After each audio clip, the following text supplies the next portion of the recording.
सभी को नमस्कार। अपना टॉपिक चल रहा था रक्त परिसंचरण तंत्र, जिसमें अपनों ने लास्ट में बात कर ली थी कि रक्त के बारे में आरबीसी, डब्ल्यूबीसी और प्लेटलेट्स। तो ये तीनों अपनों ने डिफाइन कर लिया था और इसमें जो भी आपकी टाइप्स बनते हैं, जो भी रोग बनते हैं, वो भी अपनों ने बात कर ली थी। नेक्स्ट अपने रह जाता है ब्लड ग्रुप यानी रक्त समूह। इसके बारे में बात करेंगे कि कौन सा ब्लड ग्रुप किस में ज़्यादा होता है, किस में कम होता है। तो स्टार्ट करते हैं आज की वीडियो।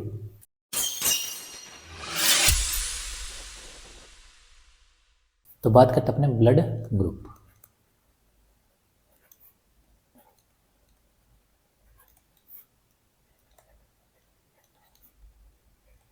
रक्त समूह, तो उसमें मेन जो बात ध्यान रखनी है आपको, वो तो ध्यान रखनी है, एक तो ध्यान रखना एंटीबॉडी और एक ध्यान रखना एंटीजन। ठीक है, अगर पूछ ले इन दोनों का अध्ययन क्या कहलाता है, तो ध्यान रखना इनका अध्ययन वो कहलाता है सीरोलॉजी। सीरोलॉजी, ठीक है। तो दोनों का अध्ययन करें तो उसको क्या बोलते हैं, सीरोलॉजी। तो यहाँ पे अपने नेक्स्ट बात करें कि आपके पास एंटीजन क्या है और एंटीबॉडी क्या है। तो सबसे पहले बात करते हैं एंटीजन के बारे में। देखो एंटीजन क्या करता है, रक्त समूह का जो निर्धारण है वो कौन करता है, एंटीजन ही करता है। तो ये पाया कहाँ जाता है, तो ध्यान रखना आरबीसी की सतह पर।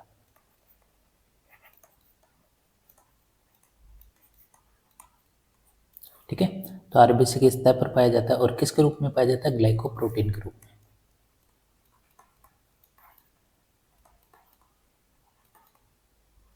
ग्लाइकोप्रोटीन उसे कहते हैं एंटीजन। तो एंटीजन में एक ध्यान रखना कि रक्त समूह का जो निर्धारण है वो कौन करता है, एंटीजन। उसके बाद बात करें एंटीबॉडी।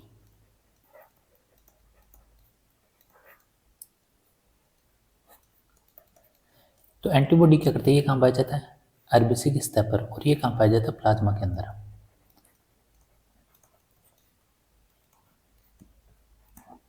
प्लाज्मा के अंदर। तो अपनों ने बात की थी कि एंटीबॉडी का एक तो निर्धारण करता है कौन, तिल्ली, जिसको अपनों ने बात की थी प्लीहा। और एक एंटीबॉडी जो है आपके पास, ये कहाँ मिलेगी, प्लाज्मा के अंदर। ठीक है, तो ये मिलेगी किस रूप में, ये ग्लाइकोप्रोटीन के रूप में, और ये मिलेगी आपके पास सेम किसमें, ग्लाइकोप्रोटीन। ठीक है, लेकिन दोनों ये तो मिलती है कहाँ पे, आरबीसी की सतह पर, और ये कहाँ मिलती है, प्लाज्मा के अंदर। ठीक है, तो ये अपने को ध्यान रखना है एंटीजन और एंटीबॉडी। तो एंटीजन में ये ध्यान रखना है रक्त समूह का निर्धारण। ठीक है, सबसे पहले बात करें कि रक्त समूह है, इसकी खोज किसने की, तो ध्यान रखना खोज किसने की, कार्ल लैंडस्टीनर ने। ठीक है, तो ये आ जाता है रक्त समूह। तो इसको कितने भागों में बांटा, इन्होंने बांटा 4 भागों में। 4 भागों में रक्त समूह को बांटे कौन कौन से, तो बात करें अपने, तो यहाँ पे अपने बात करते हैं सबसे पहले ब्लड ग्रुप के बारे में। ब्लड ग्रुप, और यहाँ पे अपने बात करेंगे एंटीजन। एंटीजन, और ये हो गया एंटीबॉडी। ठीक है, और ये हो गया जीन, यानी जो आपके पास एंटीजन बनेगा उनसे क्या बनेगा, जीन्स। और जो ब्लड ग्रुप है किसको अपने दे सकते हैं, किसको दे सकते हैं, और एक ध्यान रखना है किससे अपने ब्लड ले सकते हैं, किससे ले सकते हैं।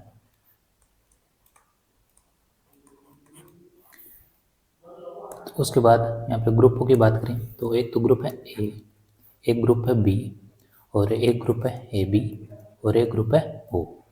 ठीक है, अब यहाँ पे एंटीजन की बात करें, जो आपके पास ब्लड ग्रुप है वही क्या है, एंटीजन। लेकिन यहाँ पे क्या लिखना आपको, स्मॉल में। तो ये लिखोगे आप स्मॉल ए, इसको लिखोगे स्मॉल बी, और इसको लिखोगे स्मॉल ए बी, और यहाँ पे आप क्या लिखोगे, एब्सेंट। ये क्या है, एब्सेंट, अनुपस्थित। तो ध्यान रखना ओ ब्लड ग्रुप का एंटीजन क्या होता है, अनुपस्थित। उसके बाद जो एंटीबॉडी, इसका अपोजिट कर दो, तो यहाँ पे क्या हो जाएगा, बी, ये क्या हो जाएगा, ए, और यहाँ पे क्या हो जाएगा, अनुपस्थित, और यहाँ पे आ जाएगा आपके पास ए और बी। ठीक है, तो यहाँ पे ध्यान रखना एंटीबॉडी में ए बी जो ब्लड ग्रुप है वो क्या होता है, एब्सेंट रहता है। उसके बाद बात करते हैं जीन। तो इससे कनेक्ट रखना एंटीजन्स है, ठीक है, जीन के बारे में। तो यहाँ पे जीन की बात करते हैं अपने, तो जो ए है, ए से आ जाएगा जीन कौन सा, आई ए और आई यू, ठीक है। और इसी तरह इसमें आ जाएगा आपके पास आई बी और आई यू, और ए बी में क्या आ जाएगा आपके पास, आई ए और आई बी, और लास्ट में आ जाएगा आपके पास ओ में दोनों आ जाएंगे। अगर आपको कहीं पे आई बी और आई बी भी लिखा दे तो भी कौन सा है, बी, इसलिए यहाँ पे जीरो लिखा है, एक है तो आपके पास ए है तो ए लिखना है। अगर यहाँ पे आई ए और यहाँ पे भी आई ए तब भी आपके पास एंटीजन कौन सा है, ए, ठीक है। उसके बाद बात करें अपने किस आपके पास ब्लड ग्रुप है और ये किसको दे सकते हैं, तो यहाँ पे बात करें तो ध्यान रखना एक चीज़, दो लाइन में ध्यान रखना, समान जो ब्लड ग्रुप है समान को दे सकता है, ठीक है, और समान ही ब्लड ग्रुप समान से ले सकते हैं। इसका मतलब ये है कि ए जो है, ए को तो देगा ही देगा ब्लड ग्रुप, ठीक है, तो यहाँ पे आ जाएगा ए, ठीक है, और किसको दे सकते हैं, ये ए और बी को। उसी तरह बी किसको देगा, तो बी यहाँ पे बी को देगा, और यहाँ पे ब्लड किसको देगा, ए बी को। ए बी किसको देगा, सिर्फ किसको देगा, ए बी को, ठीक है, और ओ किसको देगा, ओ तो सभी को देगा, यानी ए बी और ओ। इसीलिए इसको बोलते हैं, ओ को क्या बोलते हैं, सार्वत्रिक दाता, कि कोई भी आएगा को खाली हाथ नहीं जाएगा। ये बात किसके, ब्लड ग्रुप ओ की। उसके बाद किससे ले सकते हैं अपने ब्लड, तो ध्यान रखना अपने किससे ले सकते हैं, तो ए और ओ से, ठीक है, तो वो तो है ही सर्वाधिक दाता, तो वो तो सब में आएगा, ये ध्यान रखना, ओ इसमें भी आएगा, ओ इसमें भी आएगा, और किस में आएगा, ओ। तो यहाँ पे बात करें बी की, तो बी में क्या जाएगा आपके पास, और ए बी में क्या जाएगा, ए बी और ओ, ठीक है। इसलिए जो ए बी है इसको क्या बोलते हैं, सार्वत्रिक ग्राही, यानी सबसे क्या ले सकता है, ब्लड ले सकता है। और ओ को किसी पे भरोसा नहीं है, ये खुद से ब्लड ले सकता है, यानी ओ से ले सकता है, लेकिन दे सबको सकता है, ठीक। तो ये तो बात होगी ब्लड ग्रुप के बारे में, 4 है, तो ये अपने को सारणी ध्यान रखनी है। तो यहाँ से अपने पास 2 क्वेश्चन बने हैं।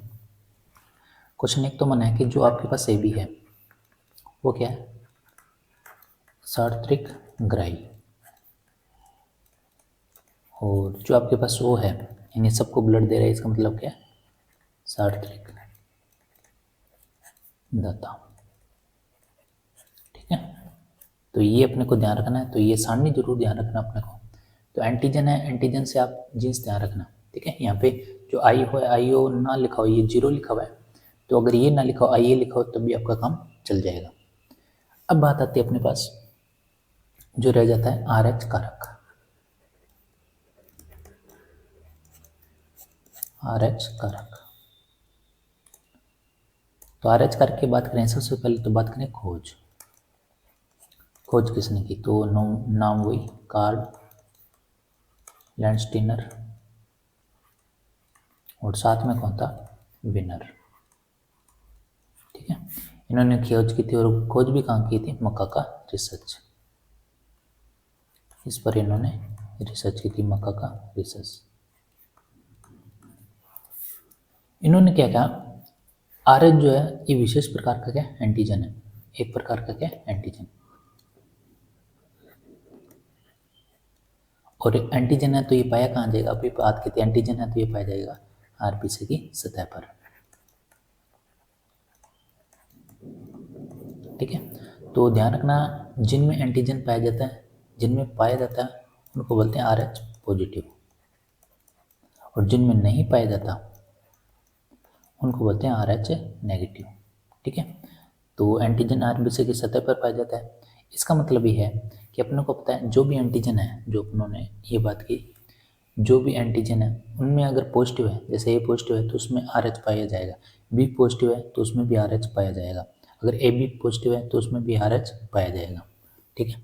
इसका मतलब ये कह सकते हैं, ऐसे अपने बात करें कि अगर ए पॉजिटिव है तो उसमें तो ब्लड ग्रुप पाया जाएगा, साथ ही आर एच भी पाया जाएगा। अगर ए नेगेटिव है तो उसमें सिर्फ ए ब्लड ग्रुप पाया जाएगा, आर एच नहीं पाया जाएगा। जैसे बात करें बी पॉजिटिव है तो बी, और यहाँ पे क्या लिखोगे आप, आर एच, ठीक है। अब ए बी पॉजिटिव तो यहाँ पे भी क्या पाया जाएगा, ए बी और आर एच, ठीक है। और जैसे ओ की बात करें, ओ पॉजिटिव है तो इसमें सिर्फ क्या पाया जाएगा, OH, सॉरी RH। और यहाँ पे O नेगेटिव है तो यहाँ पे आपके पास कोई भी एंटीजन नहीं पाया जाएगा। ठीक है, ये प्रोसेस है जो ध्यान रखना है। तो एक क्वेश्चन आता है कि विश्व में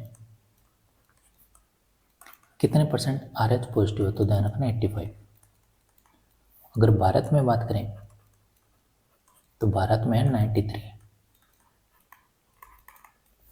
ठीक है, ये RH क्या पॉजिटिव।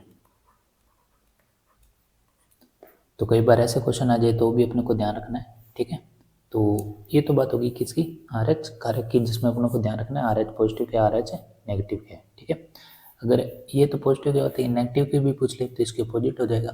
जैसे यहाँ पे 85% पाया जाता है तो विश्व में 15% है जो RH नेगेटिव है, और जो 7% है वो क्या है, RH नेगेटिव है। ठीक है, तो यहाँ से आंकड़े आप निकाल सकते हो। ठीक है,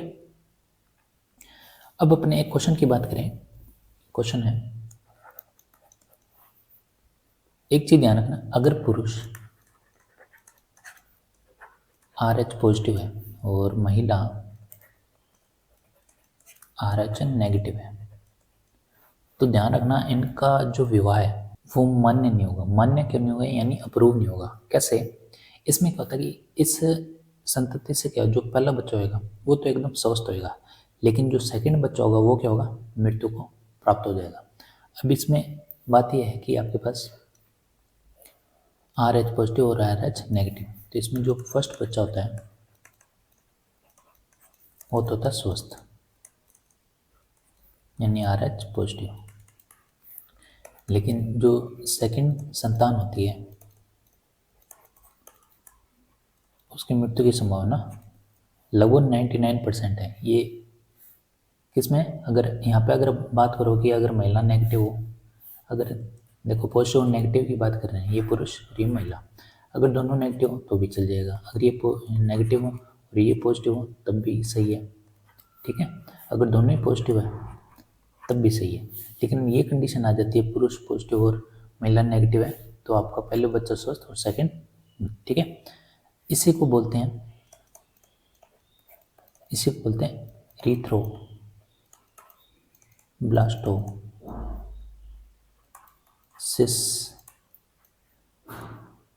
फर्टिलिटी।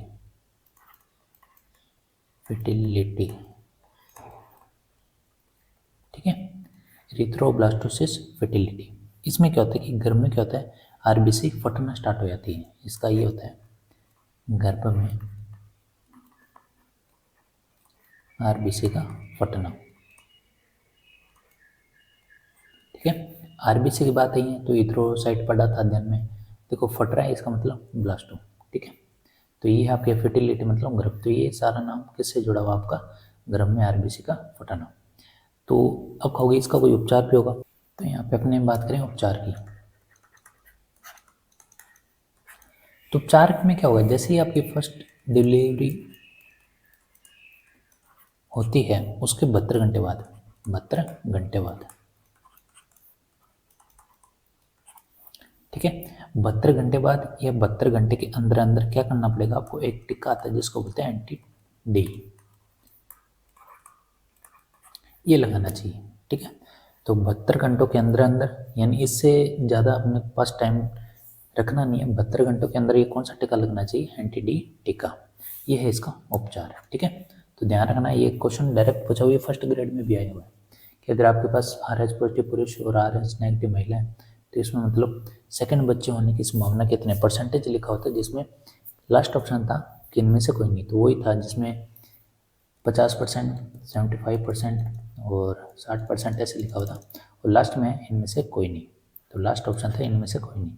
क्यों, क्योंकि सेकंड बच्चे की संभावना पूरी पूरी है। अगर उसमें ये लिखा जाता कि अगर उपचार करने के बाद सेकंड बच्चे की संभावना क्या है, तो पूरी है, यानी वो सेकंड बच्चा क्या होगा, जीवित होगा। ठीक है, तो ये बात है आपको। तो एंटीजन एंटीबॉडी RH कारक हो गया। और ये क्वेश्चन, एक क्वेश्चन की और बात करते हैं। तो यहाँ पे क्वेश्चन लिख रहा हूँ मैं कि एक दंपति, ये जो क्वेश्चन लिखा रहा हूँ ये क्वेश्चन आया था जो फर्स्ट ग्रेड का बायोलॉजी का पेपर था, उसमें क्वेश्चन पूछा गया था। एक दंपति जिनका रक्त समूह बी और ए बी है। अब देखो ऐसा क्वेश्चन आ जाए तो क्या करना है, दंपति का मतलब होता है पुरुष और महिला, तो पहले जो लिखा हुआ है वो है पुरुष का ब्लड ग्रुप और सेकंड जो लिखा हुआ है वो महिला का ब्लड ग्रुप, ठीक है। तो कुछ समय पश्चात उनकी दो संतान होती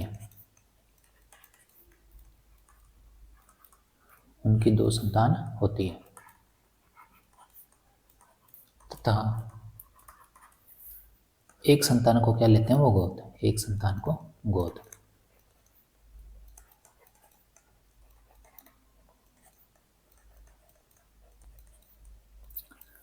तथा तीनों बच्चों का जो ब्लड ग्रुप है, तीनों बच्चों का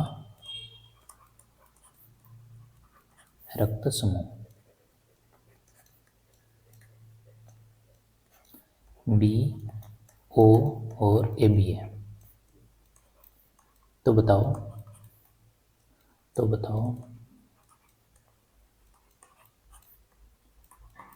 गोद ली गई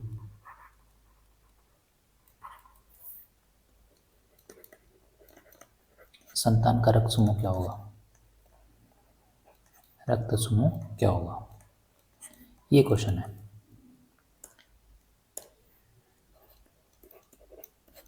देखो क्वेश्चन की बात करें, लिखा हुआ है एक दंपति जिसका रक्त समूह क्या है, बी और ए बी, यानी इसका मतलब ये है कि जो आपके पास पुरुष और महिला, ठीक है, यह है ब्लड ग्रुप बी और यह है ए बी, ठीक है।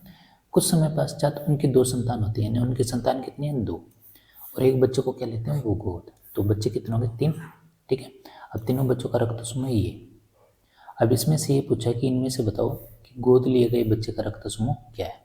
तो यहाँ से अपने को फाइंड करना है, क्या करना है, दो बच्चों का ब्लड ग्रुप पता चल जाएगा, किनसे, इनसे, उसके बाद जो रह जाएगा वो किसका ब्लड ग्रुप होगा, गोद लिए गए बच्चे का। तो ये क्वेश्चन कैसे होगा, तो यहाँ पे अपने बात करें, देखो एक का ब्लड ग्रुप है बी और ये ए बी, तो यहाँ से सबसे पहले क्या निकालो, एंटीजन क्या होता है, और उसके थ्रू क्या निकालो, जीन। तो इसका अपने को पता है, क्या लिखते थे अपने, आई बी और आई ओ, यही तो लिखते थे। तो यहाँ पे आ जाएगा आपके पास आई बी, इनको अलग अलग कर लो, ये आ जाएगा आई ओ। इसी तरह इसको क्या लिखते थे अपने, तो आप कहोगे आई ए और आई बी, ठीक है। तो इनके जीन हो जाएंगे आई ए और आई बी। देखो एक तो अपने जैसे 9th-10th में करते थे क्रॉस से, उससे बड़ी आप सारणी से भी करो, सारणी से क्या है एकदम,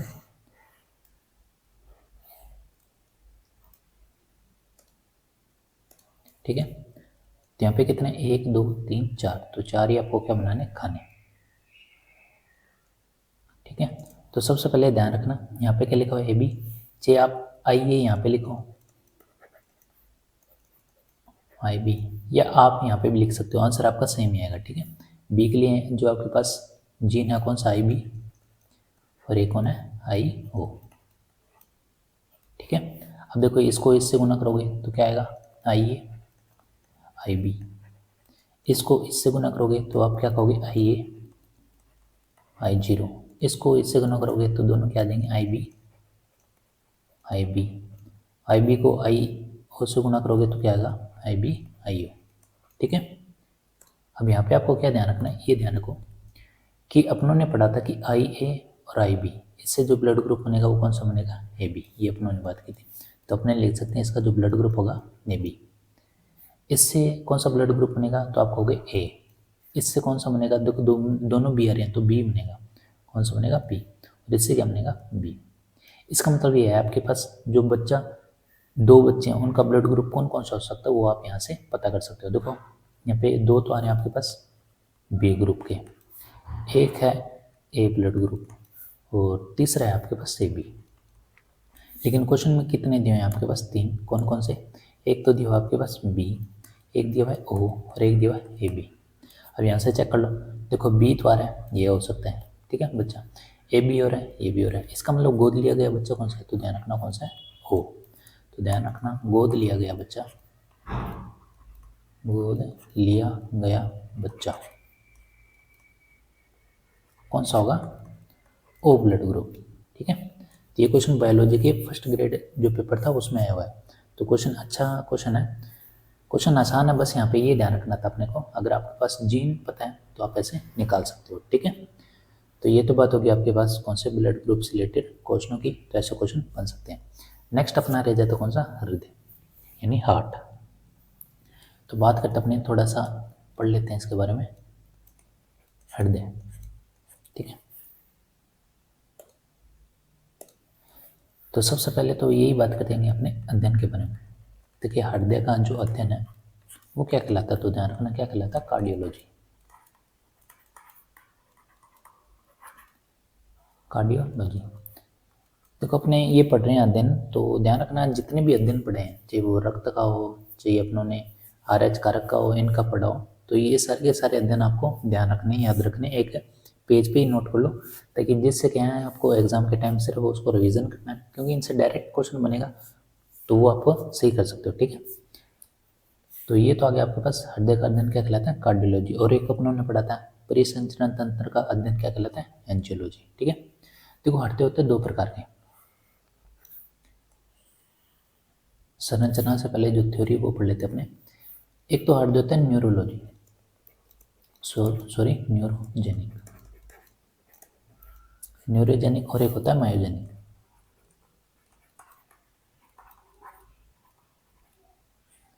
ठीक है, अब इसमें भी क्या होता है, न्यूरोजेनिक में क्या होता है कि यानी वे हृदय है जिनका नियंत्रण किसके द्वारा हो, न्यूरो से मतलब तंत्रिका तंत्र। ठीक है, उसको क्या कहते हैं, न्यूरोलॉजी।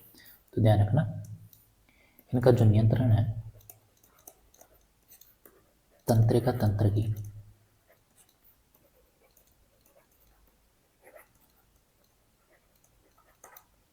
न्यूरॉन से होता है। ठीक है, तो यहाँ पे एक बड़ा है न्यूरॉन, तो यहाँ से मैच कर सकते हो आप। ठीक है, इसको बोलते हैं न्यूरोजेनिक। जैसे एग्जांपल की बात करें तो ये है कॉकरोच और कीट। वो आपने सुना होगा कॉकरोच की अगर गर्दन कट जाए तो कहते हैं वो 1 हफ्ते तक जीवित रहता है। कौन, कॉकरोच। मेन बात क्या है कि उसका जो तंत्रिका तंत्र वो जुड़ा होता है किसे, न्यूरॉन से, और वहाँ से इसका हृदय जुड़ा होता है। ठीक है, फिर बात करें मायोजेनिक। मायोजेनिक में देखो यहाँ पे आ रहा है एम से ध्यान रखो, मानव, मानव मतलब स्तनधारी। ठीक है, मायोजेनिक। तो इसमें ध्यान रखना वे हृदय जिनका नियंत्रण हृदय स्वयं करें। ठीक है, हृदय स्वयं करें उसको क्या बोलते हैं, मायोजेनिक। ठीक है, तो एग्जाम्पल में क्या ध्यान रखोगे, स्तनधारी।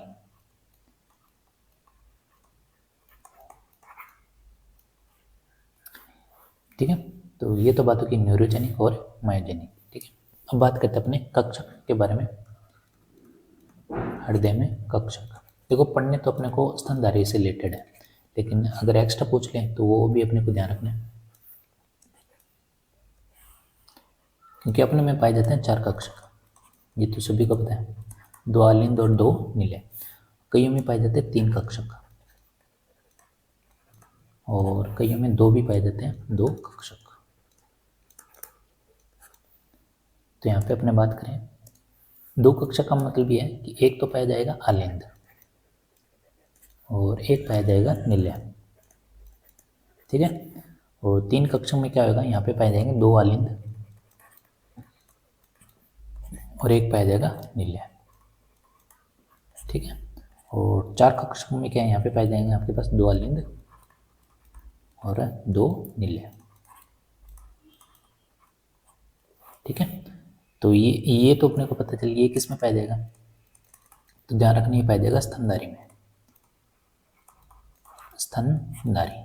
और इसमें अगर जंतु की बात करें तो इसमें आ जाएगा आपके पास मगरमच्छ, मगरमच्छ और घड़ियाल।